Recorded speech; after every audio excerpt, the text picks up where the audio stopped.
Customer को। Good morning अस्सलाम वालेकुम। मैं इरफान हाशमी फार्मासिस्ट, और इस वक्त हम मेलबर्न में मौजूद हैं और ईद का सेकंड डे है। लेकिन इसके साथ साथ आज ट्रेंड जो कि फार्मेसी गिल्ड है, उन्होंने एक और मीटिंग कॉल की है शाम के लिए, तो उस पर एक तबसरा जरूर से ले रहे हैं। हमारे साथ एक फार्मासिस्टों की एक समझे बारात है इस वक्त, और फार्मेसी स्टाफ की, फार्मेसी स्टेक होल्डर्स की, तो उनसे सुनते हैं कि ये 60 डे डिस्पेंसिंग पहले तो है क्या, जो ट्रेंड टू जो है वो रोज रात को एक ईमेल कर देते हैं कि बहुत जरूरी है आके बात करो। तो चले हम सबसे पहले आप अपना नाम बताइए। मैं सबरीना हूँ और मेलबर्न में एज अ फार्मासिस्ट काम करती हूँ। पिछले 14 साल से यहाँ पे ऑस्ट्रेलिया में एज अ फार्मासिस्ट काम कर रही हूँ। तो 60 डे डिस्पेंसिंग जो है बेसिकली है कि यहाँ पे जो कस्टमर्स हैं वो एक वक्त में 1 महीने की दवाई लेते हैं और फिर then they come back second month और फिर दूसरे महीने की लेकर जाते हैं। लेकिन यहाँ के जीपीज ने इस वक्त ये स्टार्ट किया कि जो है कस्टमर्स जो हैं वो 60 दिन की यानी 60 डे 2 महीने की दवाई एक साथ ले जाए। तो वो चले जीपीज जो तो बहुत कुछ करते हैं, लेकिन एज ए फार्मासिस्ट हम क्या बता सकते हैं जो पेशेंट को जो नुकसान होने वाला है इसमें? अच्छा, अब इस वक्त ये कि डॉक्टर्स दवाइयाँ तो लिख देते हैं लेकिन उनकी अवेलेबिलिटी अनअवेलेबिलिटी का उनको कोई आइडिया नहीं होता। इस वक्त जो है ऑस्ट्रेलियन मार्केट जो है कुछ दवाइयाँ यानी कि बैक्टीरियल एंटीबायोटिक्स हैं या फिर डायबिटीज़ के से रिलेटेड दवाइयाँ हैं, कुछ हाइपरटेंशन से रिलेटेड दवाइयाँ हैं जो कि आउट ऑफ मार्केट हैं। तो वो जो है आप ये सोचें कि एंटीबायोटिक्स भी नहीं मिल रहे, एंटीबायोटिक्स भी नहीं मिल रही है, बहुत मतलब। और अभी आपने दूसरा क्या बोला एंटीबायोटिक के अलावा? एंटी डायबिटिक्स जो है, एंटी हाइपरग्लाइसेमिक, ये सब।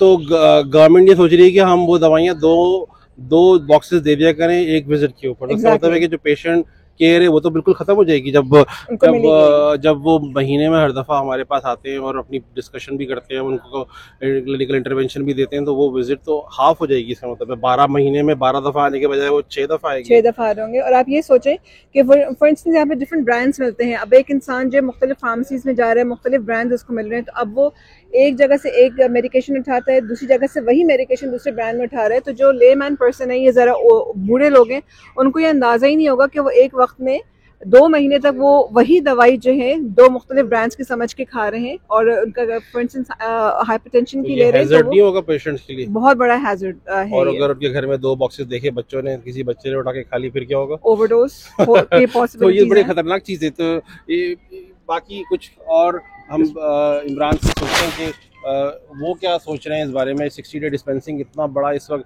हर तरफ ईमेल, हर तरफ पीएसए से ईमेल, गिल्ड से ईमेल, ट्रेंड की ईमेल आ रही है और फार्मासिस्ट लोग परेशान है। बहुत सारे लोग तो समझ भी नहीं पा रहे हैं कि ये है क्या 60 डे डिस्पेंसिंग। तो इमरान आपको क्या लगता है क्या चीज़ है ये 60 डे डिस्पेंसिंग, क्या मसला क्या है ये? आई थिंक 60 डेज जिस वक्त जो सिचुएशन है वो इस वक्त अमूमन ज़्यादातर फार्मासिस्ट लोगों को नहीं पता, ना ही कम्युनिटी में लोगों को, आम लोगों को पता है। लेकिन जब अगर ये इम्प्लीमेंट हो गई तो उसके आफ्टर इफेक्ट जो होंगे बहुत ही ख़तरनाक होंगे। उसमें सबसे बड़ा जो अभी जैसे सबरीना ने जिक्र किया कि अगर 2 महीने की दवाई एक आदमी ले रहा है, फॉर एग्जांपल अगर वो गलत ले रहा है तो वो 2 महीने तक वो गलत लेता रहेगा।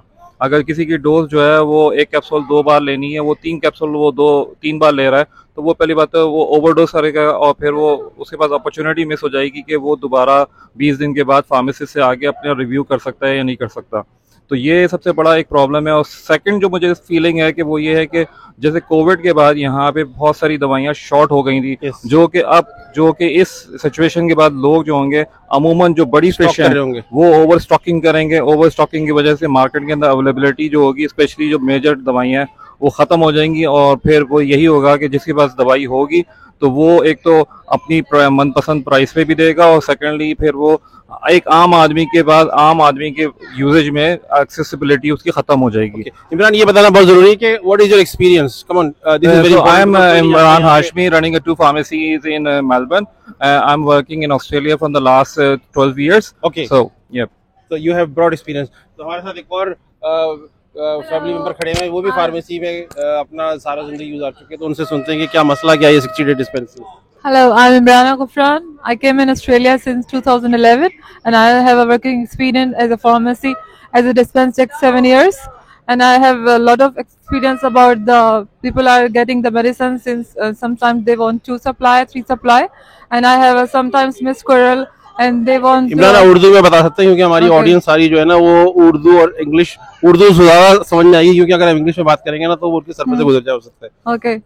जैसे कि सपोज कि अगर एक कस्टमर आया, उनको पता नहीं है, अगर कोई डॉक्सीसाइक्लिन का ऑरेटिन का स्क्रिप्ट ले रहा है एक्नी के लिए, अगर वो बोले कि मुझे 2 मंथ्स की मेडिसिन दे दे, सपोज उसको अगर रिएक्शन हो जाए और इसका स्किन का बहुत बुरा रिएक्शन होता है और वो बंदा 2 महीने तक वो मेडिसिन खाता रहेगा और उसको कुछ नहीं पता, उसका फेस पूरा खराब हो जाए, तो उस हवाले से ये 2 मंथ्स की सप्लाई अच्छी चीज नहीं है, मैं कहना चाहूंगी। और अगर सपोज के एंटी डिप्रेशन मेडिसिन भी अगर सपोज किसी ने बोला एफेक्सर हो गई या सर्टेलिन हो गई या सिटालोप्राम, जो भी एंटी डिप्रेशन मेडिसिन अगर ओवरडोज कर लिया अगर बंदे ने, अगर इन केस अगर उसका गलत रिएक्शन हो जाए, 2 महीने तक तो आएगा ही नहीं, तो वो आएगा ही नहीं। ओवरडोज पे होते 2 महीने बाद पता चलेगा उसके बारे में, भी गलत रिएक्शन हो सकता है। उस हवाले से मैं कहना चाहूंगी। और जैसे एंटीबायोटिक अगर बच्चों की भी एमोक्सिसिलिन, वो तो ऑलरेडी शॉर्ट हुई थी काफी अरसे से और कस्टमर बहुत गुस्सा करके जा रहे होते थे कि आपके पास मेडिसिन नहीं है। हम लोग बाद में उनको वापस भेज रहे होते हैं कि आप डॉक्टर के पास जाएं, डिफरेंट प्रिस्क्रिप्शन बनवाएं। और इसमें एक और बहुत जरूरी सवाल मुझे समझ में आता है, वो ये कि चलिए ये तो हमने पेशेंट केयर की बात कर ली, अब बात करते हैं इस इंडस्ट्री पे क्या फर्क पड़ने वाला है। जैसे शॉर्ट ऑफ मेडिसिन अगर हो जाती है तो फिर उसका भी बहुत बड़ा ड्रॉबैक है, क्योंकि हमारे पास स्टॉक नहीं होता पीछे से, और जो सप्लायर के पास हम बार बार डबल बैक और डालते जा रहे हैं और कस्टमर का हमारे ऊपर प्रेशर है कि कस्टमर हमने वो समझते हैं कि हमने मेडिसिन पीछे बैग स्टोर में छुपा के रखी हुई है, लेकिन ऐसा कुछ नहीं है। हमने स्टॉकिंग की हुई है, प्राइस बढ़ा के बेचेंगे जैसे दूसरे मुल्कों में होता है, ज़ख़ीरानोजी कर लेंगे। Same as a over the counter Panadol भी बच्चों की नहीं है। क्या हम प्राइस बढ़ा के बेच सकते हैं यहाँ पे? प्राइस बढ़ा के नहीं, उससे कोई फायदा नहीं, ऐसा नहीं कि हम $5 एक्स्ट्रा चार्ज नहीं, उसका कोई फायदा नहीं, उसका कोई फायदा नहीं। हो सकता है या नहीं हो सकता, पहले तो ये बताएं।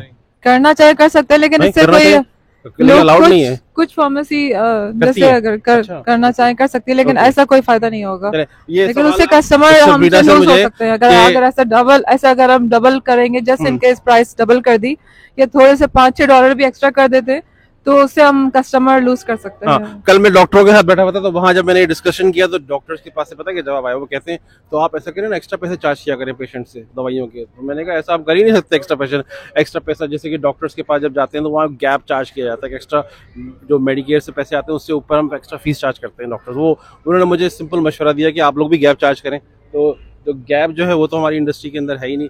तो सबीरा, ये जो कॉस्ट कम होगी, 1 महीना विजिट कम हो जाएगा, तो उसको जो इम्पैक्ट है, अभी हमने जो डिस्कस किया था, उसमें क्या आने वाला है प्रॉब्लम?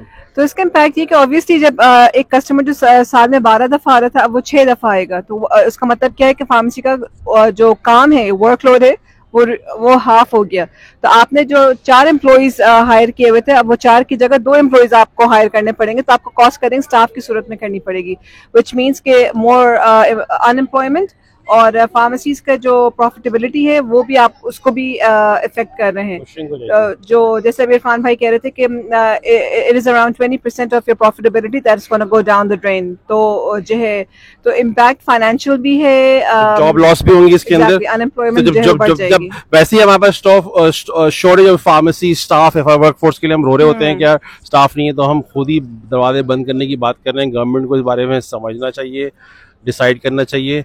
और इस वक्त क्या हम स्ट्रेटजीज अपनाई गई हैं, कुछ मैं बताना चाहूँगा कि मैंने बड़ा पार्टिसिपेट किया फ्राइडे के दिन, ईद की वजह से हम यहाँ भी थे, लेकिन इनडायरेक्टली मैं इन्वॉल्व भी था। हमने 4 फेडरल एमपीज को कॉल की उनके ऑफिस में जो हमारे एरियाज में लगते थे, और फिर हमने उनको बात करनी चाहिए, वो अवेलेबल नहीं थे। उनके जो ऑफिस के लोग थे जिन्होंने कॉल रिसीव की, उनके स्टाफ, उन्होंने कहा कि there's a overwhelming phone calls received today by pharmacists, that's why it's very hard for them to answer every phone call। तो फिर हमने उनको ईमेल लिखी।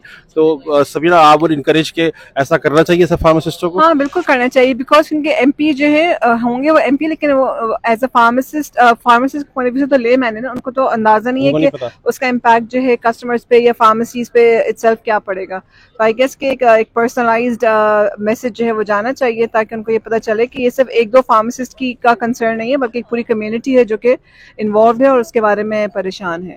और ये क्या खाली फार्मासिस्ट की रिस्पॉन्सिबिलिटी है इसको टैकल करना, या इसमें फार्मेसी स्टाफ या फार्मेसी स्टूडेंट या इंटर्न फार्मासिस्ट सबके लिए कंसर्न चीज़ है ये? डेफिनेटली सबको करना चाहिए। मैं समझती हूँ कि जो हमारे कस्टमर्स हैं हमको उनको भी इन्फॉर्म करना चाहिए, क्योंकि कस्टमर सर्विस भी आपकी इम्पैक्ट होगी। जब स्टाफ आपका कम होगा तो आप जो अभी बहुत सारी जो फार्मेसीज में सर्विसेज हम फ्री ऑफ कॉस्ट प्रोवाइड करते हैं वो सब खत्म हो जाएगी। जब एक पर्सनलाइज काउंसलिंग है वो सब खत्म हो जाएगा, बिकॉज आपको जब स्टाफ कटिंग करनी पड़ेगी तो वर्कलोड आपका अपने ऊपर आप लेंगे ना, क्योंकि आप वो अफोर्ड नहीं कर सकते ज्यादा स्टाफ जैसे कि आजकल होता है प्रिस्क्रिप्शन लेकर आया बंदा, वो कहते हैं you can get serve in maybe 10 minutes. वो पॉसिबल होगा आपके लिए जब स्टाफ ही नहीं होगा आपके पास?